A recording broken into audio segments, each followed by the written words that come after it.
Hey, so this is a project for my niece who loves having stories read to her.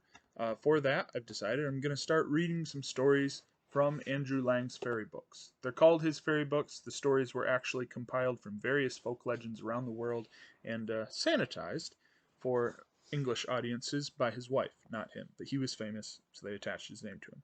Today, we're going to be reading from the Red Fairy book, and we're going to be reading the story Soria Moria Castle. There was once upon a time a couple of folks who had a son called Halvor. Ever since he had been a little boy he had been unwilling to do any work, and had just sat raking about among the ashes in the fire. His parents sent him away to learn several things, but Halvor stayed nowhere, for when he had been gone 2 or 3 days he always ran away from his master, hurried off home, and sat down in the chimney corner to grub among the ashes again. One day, however, a sea captain came and asked Halvor if he hadn't a fancy to come with him and go to sea and behold foreign lands. And Halvor had a fancy for that, so he was not long in getting ready. How long they sailed I have no idea, but after a long, long time there was a terrible storm, and when it was over and all had become calm again they knew not where they were, for they had been driven away to a strange coast of which none of them had any knowledge. As there was no wind at all, they lay there becalmed, and Halvor asked the skipper to give him leave to go on shore to look about him, for he would much rather do that than lie there and sleep. "Dost thou think that thou art fit to go where people can see thee?" said the skipper. "Thou hast no clothes but those rags thou art going about in." Halvor still begged for leave, and at last got it, but he was to come back at once if the wind began to rise. So he went on shore, and it was delightful country. Whithersoever he went, there were wide plains with fields and meadows, but as for people there were none to be seen. The wind began to rise, but Halvor thought he had not seen enough yet, and that he would like to walk about a little longer, to try if he could not meet somebody. So after a while he came to a great highway, which was so smooth that an egg might have been rolled along it without breaking. Halvor followed this, and when evening drew near he saw a big castle far away in the distance, and there were lights in it. So as he had now been walking the whole day, and had not brought anything to eat away with him, he was frightfully hungry. Nevertheless, the nearer he came to the castle, the more afraid he was.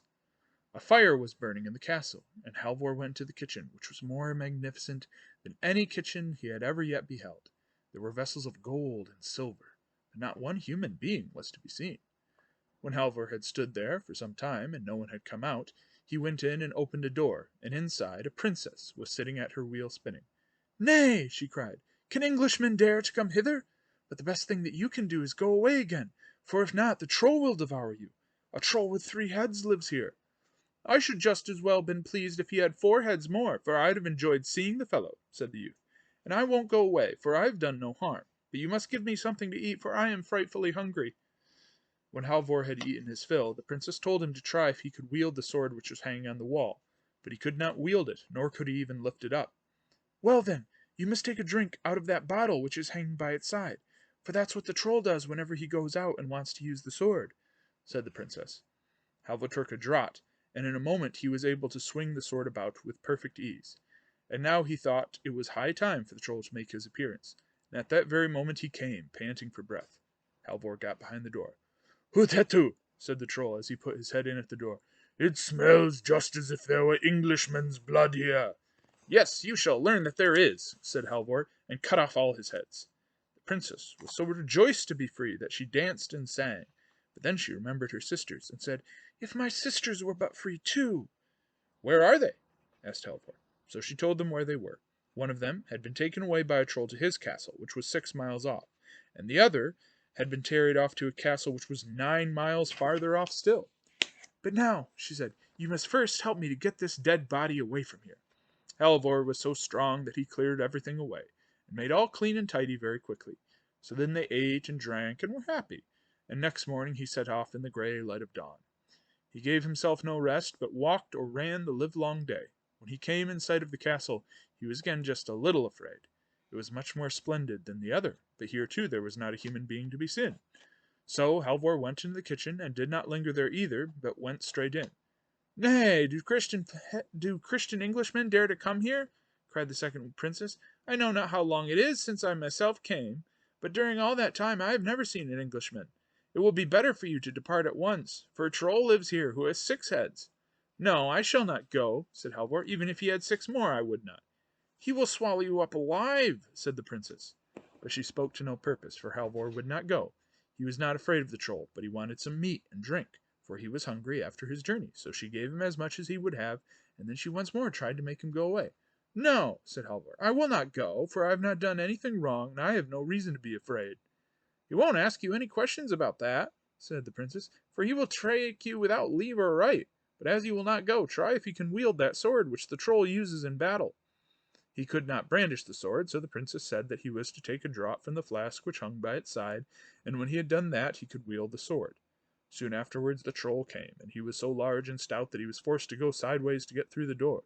When the Troll got his first head in, he cried, "Hutetu! It smells of a Christian man's blood here!" With that Halvor cut off the first head, and so on with all the rest. The princess was now exceedingly delighted, but then she remembered her sisters, and wished that they too were free. Halvor thought that might be managed, and wanted to set off immediately, but first he had to help the princess to remove the Troll's body, so it was not until morning that he set forth on his way. It was a long time to the castle, and he both walked and ran to get there in time. Late in the evening he caught sight of it, and it was much more magnificent than either of the others. And this time he was not in the least afraid, but went into the kitchen and then straight on inside the castle. There a princess was sitting who was so beautiful that there was never anyone to equal her. She too said what the others had said, that no Englishman had ever been there since he had come, and entreated him to go away again, or else the Troll would swallow him up alive. The Troll had 9 heads, she told him. "Yes, and if he had 9 added to the 9, and then 9 more still, I would not go away," said Halvor, and went and stood by the stove. The princess begged him very prettily to let go, since lest the Troll should devour him, but Halvor said, "Let him come when he will." So she gave him the Troll's sword, and bade him take a drink from the flask to enable him to wield it. At that same moment the Troll came, breathing hard, and he was ever so much bigger and stouter than either of the others, and he too was forced to go sideways through the door. "Hutetu! What a smell of English blood there is here!" said he. Then Halvor cut off the first head, and after that the others, but the last was the toughest of them all, and it was the hardest work that Halvor had ever done to get it off, but he still believed that he would have strength enough to do it. And now the princesses came to the castle and were together again, and they were happier than they had ever been in their lives, and they were delighted with Halvor, and he with them, and he was to choose the one he liked best, but of the 3 sisters the youngest loved him best. But Halvor went about, and was so strange and so mournful and quiet that the princesses asked him what it was that he longed for, and if he did not like to be with them. He said that he did like to be with them, for they had enough to live on, and he was very comfortable there, but he longed to go home, for his father and mother were alive, and he had a great desire to see them again. They thought that this might easily be done. "You shall go and return in perfect safety if you will follow our advice," said the princesses. So he said that he would do nothing that they did not wish. Then they dressed him so splendidly that he was like a king's son, and they put a ring on his finger, and it was one which would enable him to go there and back again by wishing. But they told him that he must not throw it away, or name their names, for if he did, all his magnificence would be at an end, and then he would never see them more. "If I were but at home again, or if home were but here," said Halvor, and no sooner had he wished this than it was granted. Halvor was standing outside his father's and mother's cottage before he knew what he was about. The darkness of night was coming on, and when the father and mother saw such a splendid and stately stranger walk in, they were so startled that both began to bow and curtsy. Halvor then inquired if he could stay there and have lodging for the night. No, that he certainly could not.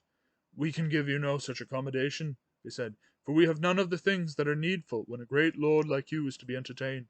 It will be better for you to go up to the farm. It is not far off. You can see the chimney pots from here, and there they have plenty of everything." Halvor would not hear of that. He was absolutely determined to stay where he was.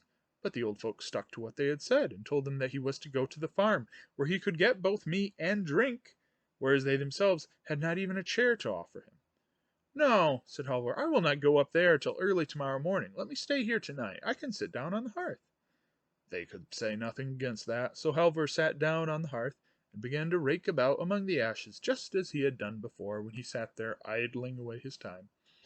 They chattered much about many things, and told Halvor of this and of that, and at last he asked them if they had never had any child.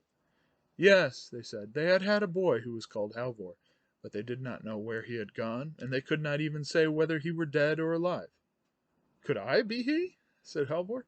"I should know him well enough," said the old woman, rising. "Our Halvor was so idle and slothful that he never did anything at all, and he was so ragged that one hole ran into another all over his clothes.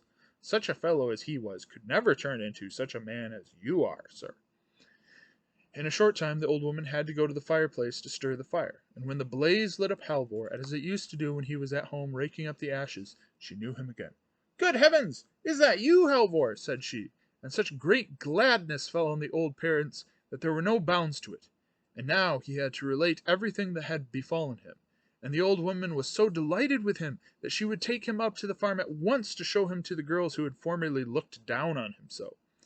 She went there first, and Halvor followed her. When she got there she told them how Halvor had come home again, and how they should just see how magnificent he was. "He looks like a prince," she said.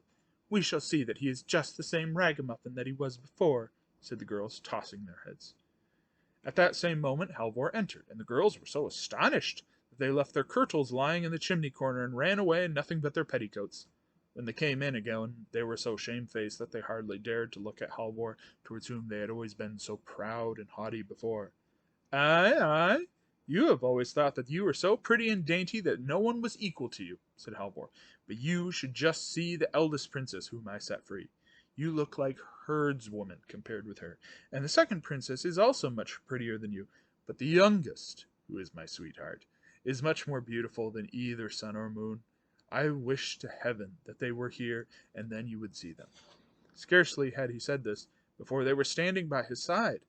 Then he was very sorrowful, for the words which they had said to him came to his mind.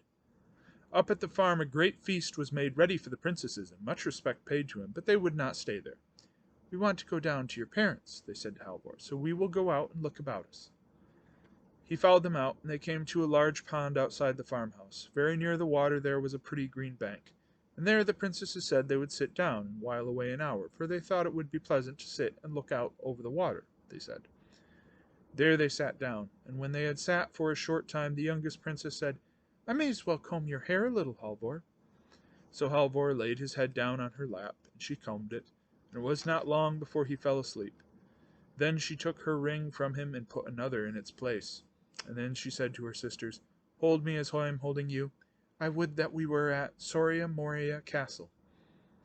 When Halvor awoke, he knew that he had lost the princesses, and began to weep and lament, and was so unhappy that he could not be comforted. In spite of all his father's and mother's entreaties, he would not stay, but bade them farewell, saying that he would never see them more, for if he did not find the princesses again, he did not think it worth while to live. He again had $300, which he put into his pocket and went on his way. When he had walked some distance, he met a man with a tolerably good horse.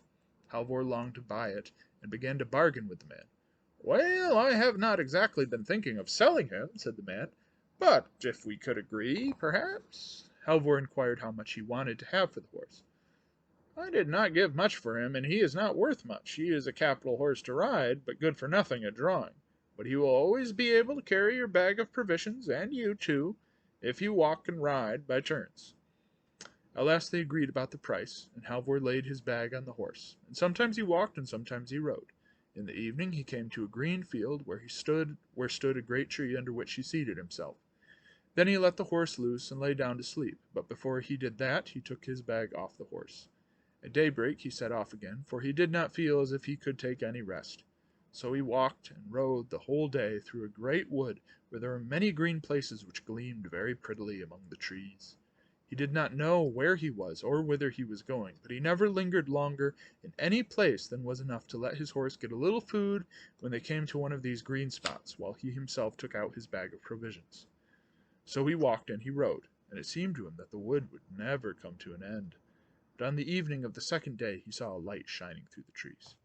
"If only there were some people up there, I might warm myself and get something to eat," thought Halvor. When he got to the place where the light had come from, he saw a wretched little cottage, and through a small pane of glass he saw a couple of old folks inside. They were very old and as gray-headed as a pigeon, and the old woman had such a long nose that she sat in the chimney corner and used her nose to stir the fire. Good evening," said the old hag. "But what errand have you that can bring you here? No Englishmen have been here for 100 years." So Halvor told her that he wanted to get to Soria Moria Castle, and inquired if she knew the way thither. "No," said the old woman, "that I do not. But the moon will be here presently, and I will ask her, and she will know. She can easily see it, for she shines on all things." So when the moon stood clear and bright above the tree tops, the old woman went out. "Moon, moon!" she screamed. "Canst thou tell me the way to Soria Moria Castle?" "No," said the moon, "that I can't, for when I shone there, there was a cloud before me." "Wait a little longer," said the old woman to Halvor, "for the west wind will presently be here, and he will know it, for he breathes gently or blows into every corner." "What, have you a horse too?" she said when she came in again. "Oh, let the poor creature loose in our bit of fenced-in pasture, and don't let it stand there starving at our very door. But won't you exchange him with me? We have a pair of old boots here, with which you can go 15/4 of a mile at each step. You shall have them for the horse, and then you will be able to get sooner to Soria Moria Castle." Halvor consented to this at once, and the old woman was so delighted with the horse that she was ready to dance. "For now I too shall be able to ride to market," she said. Halvor could take no rest, and wanted to set off immediately, but the old woman said that there was no need to hasten. "Lie down on the bench and sleep a little, for we have no bed to offer you," said she, "and I will watch for the coming of the west wind." Ere long the west wind came, roaring so loud that the walls creaked. The old woman went out and cried, "West wind, west wind! Canst thou tell me the way to Soria Moria Castle? Here is one who would go thither." "Yes, I know it well," said the west wind. "I am just on my way there to dry the clothes for the wedding which is to take place. If he is fleet of foot, he can go with me." Out ran Halvor. "You will have to make haste if you mean to go with me," said the west wind, and away it went over hill and dale, and more, and Halvor had enough to do to keep up with it. "Well, now I have no time to stay with you any longer," said the west wind, "for I must first go down and tear down a bit of spruce fir before I go to the bleaching ground to dry the clothes. But just go along the side of the hill, and you will come to some girls who are standing there washing clothes, and then you will not have to walk far before you are at Soria Moria Castle." Soon afterwards Halvor came to the girls who were standing washing, and they asked him if he had seen anything of the west wind who was to come there to dry the clothes for the wedding. "Yes," said Halvor, "he has only gone down to break a bit of spruce fir. It won't be long before he is here." And then he asked them the way to Soria Moria Castle. They put him in the right way, and when he came in front of the castle it was so full of horses and people that it swarmed with them. But Halvor was so ragged and torn with following the west wind through bushes and bogs that he kept on one side, and would not go among the crowd until the last day, when the feast was to be held at noon. So when, as was the usage and custom, all were to drink to the bride and the young girls who were present, the cupbearer filled the cup for each in turn, both bride and bridegroom, and knights and servants, and at last, after a very long time, he came to Halvor. He drank their health, and then slipped the ring which the princesses had put on his finger when they were sitting by the waterside into the glass, and ordered the cupbearer to carry the glass to the bride from him and greet her. Then the princess at once rose up from the table and said, "Who is most worthy to have one of us? He who has delivered us from the trolls, or he who is sitting here as bridegroom?" There could be but one opinion as to that, everyone thought, and when Halvor heard what they said, he was not long in flinging off his beggar's rags and arraying himself as a bridegroom. "Yes, he is the right one," cried the youngest princess when she caught sight of him. So she flung the other out of the window, and held her wedding with Halvor.